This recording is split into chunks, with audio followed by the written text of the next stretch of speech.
First of all, thank you for spending some time with us today. It's my pleasure to be here. Yeah. So many decades you've been involved in business, and about 15 years ago, you gave an interview with Asia Week magazine, and the topic was about China. And at that time you said, China at the moment is terrible, but in 10 years it's going to be incredible. Could you have imagined, looking now at China, that it would be where it is today?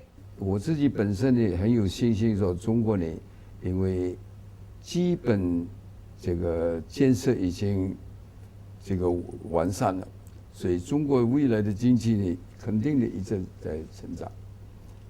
所以我们对中国的这一个方面的这个业务，就是刚才讲的天然资源，我们主要的这个客户是大陆。那么服务业，我们主要的也是在大陆发展这个服务业，这就是我们的看法。Now that you are not working necessarily in the day-to-day operations, as you look back over the decades, what is your feeling about how Lipo Group has developed from a small entity, a small bank, up into the massive conglomerate that it is today? How do you feel about that looking over the decades? 在那个时候，我读了4本书，我看了4本书。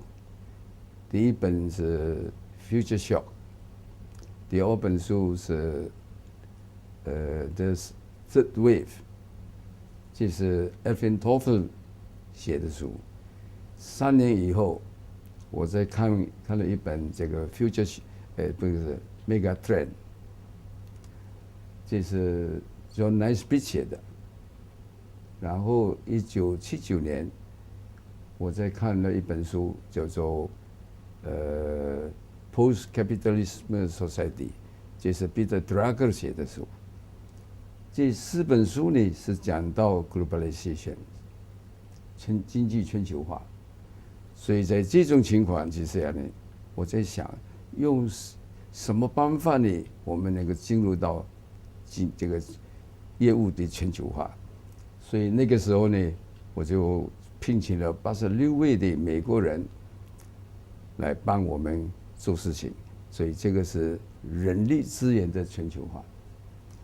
第二呢，就是关于这个利用这86位美国人呢，改组我们内部，然后呢，这个上市。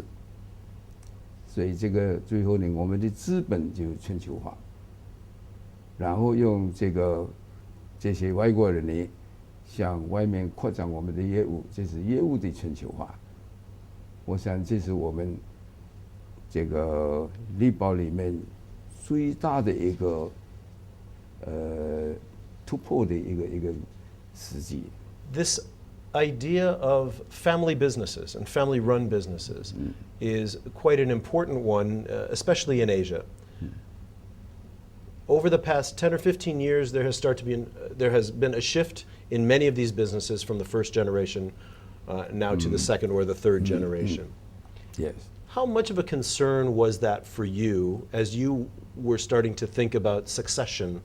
Obviously, your sons, James and Stephen, have been involved in the business for many years now.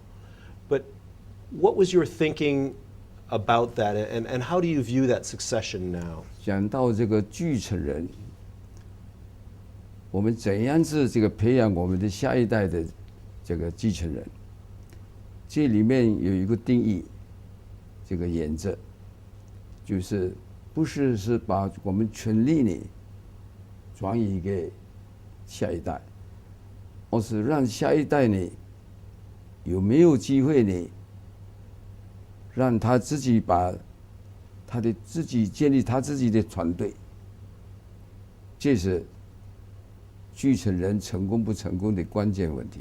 我60岁的那一年，我就让我的孩子 James Riady 跟 Stephen Riady 有机会自己去 build up 他自己的这个 management team 啊。那么现在呢，可以讲说是 James Riady 呢是管理印度尼西亚的业务， Stephen Riady 是管理印度尼西亚以外的业务。他们2个人呢都有各自的这个团队，这个是非常重要。我有3个孩子，我大的孩子呢，他自己做他的业务，不参与我们的这个集团。那么这个我从60年代开始就把这个什么我2个孩子呢训练他怎样子组织他自己的团队，到现在为止呢，他们都有很强的这个自己的团队。我认为这是这个什么这个什么聚成事业的最关键的问题因素在里面。We've seen some quite noticeable examples of where, with other companies, it has not worked. If you look at the Ho family, for example, in Hong Kong, they've had a lot of fighting in the family and a lot of disharmony, if you will. What is the key, in your case, of trying to keep it a harmonious transition from you to your sons? 在这方面，在一开始呢，我刚才已经跟你讲了，是把 James Giardini 主持印度尼西亚的业务 ，Steven 呢，印度尼西亚 outside 的这个业务，所以这第一个这个有个区分啊。那么现在呢，我把他们的这个工作，这个叫做公司的股份呢，是变作在印度尼西亚的业务 ，James 是 majority shareholder。Steven 是 minority shareholder， 在印度尼西亚以外的业务 ，Steven 是 majority shareholder，James 是 minority shareholder， 所以这个呢就变成你中有我，我中有你。The group has expanded into so many different types of businesses. Do you feel that's been a good thing, or do you think it would be better for the group to focus on certain industries, but let some of the other ones go that aren't as profitable or as interesting? 这些业务啊，我们的发展啊，都是随着这个叫做业务的发展而发展。So would you say sometimes they use the term organic growth? 举一个例子来讲，当1991年印度尼西亚发生这个经济危机的时候，经济萧条的时候，那么有好多的我们的银行的客户，他们不能还钱，所以他把4块地皮很大的地皮呢交给我们，所以我们接受了这个地皮，因此呢，我们都不得不呢去发展这个地皮。所以这个就变成银行变成这个城市开发商，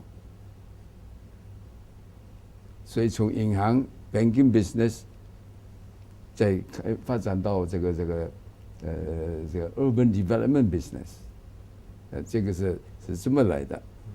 那么做了 urban development business 的时候呢，我们里面需要 hotel， 需要 hospital， 需要 school education， 啊，所以呢，最后我们又朝向这3方面走。而这些东西呢，经过几年的处理以后呢，我们又变成是印尼最大的 retail business， 最大的 hospital， 最好的学校，所以这个都是不是独立去做的，但是都是为了。都是跟着事情的发展而发展。Does it ever seem like a dream for you? You started, about 70 years ago in a bicycle shop, from what I read. And now you have more money, more anything that you could ever want, right, in your life. And your family is in the business, and your business positively affects many people, many millions of people around, not only Indonesia, but the region. Does it seem like a dream? 可能是梦。但是我们这个一切呢，都是感谢神的恩典，给我们这个一个这么好的一个机会，而不是我们的本事，是神的恩典。Part of Lipo Group has been its generosity in giving back to communities. Obviously, Indonesia, as you mentioned, schools and hospitals and many things. But of course, NUS has been a great benefactor, a recipient of your generosity. Why is it important to give tens of millions of dollars to institutions, especially in a place, for example, like Singapore, where your roots are in Indonesia? 在我的一种想法是，现在什么东西都是全球化，包括是交易全球化。第二个呢，我认为说，新加坡的交易呢，对印尼的广大的老百姓有很大的利益。那么，我们印尼的这个年轻人、小孩子啊，在新加坡能够享受到一个好的交易，这是非常重要的。所以我认为说，这个 NUS 呢是世界一个著名的这个学校，那么肯定的对印尼是有一定的带来一定的益处，因此呢，我认为说也有义务呢支持这个，尽我一点的小力量来这个回报这个交易方面。Beyond the globalization of youth, what is your hope for the gift that you have given to NUS? Specifically, what result would you like to see? 我所希望看到的是说，有更多的印度尼西亚的这个 student 到里面来读书 ，NUS 能够给他们更多的机会，让印尼的学生在里面念书。As you look forward to the next 20 or 30 years of Lipo Group, where do you think it should go? How should it grow, organically or otherwise, in your opinion?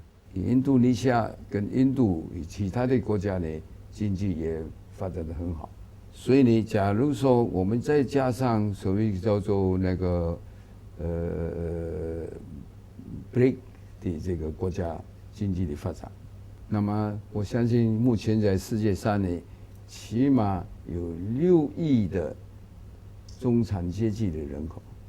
这个6亿的中产阶级人口呢，对这个世界的这个天然资源的需求呢增加了，那么导致了什么呢？世界上这个天然资源商品的供求的不平均。那么在这一方面呢，我们看到是说，印度尼西亚呢是一个天然资源最丰富的一个国家之一，所以在这方面呢，今后呢我们会放比较大的力量呢，在参与到这个天然资源的开发。那么第二呢，就是中国的社会的发展。那么将来呢，这就服务行业是一个最重要的一个重点。所以呢，今后我们力宝的这个业务呢，就是从2个方面，一个是开发印尼的这个天然资源，一个是发展中国的这个服务行业。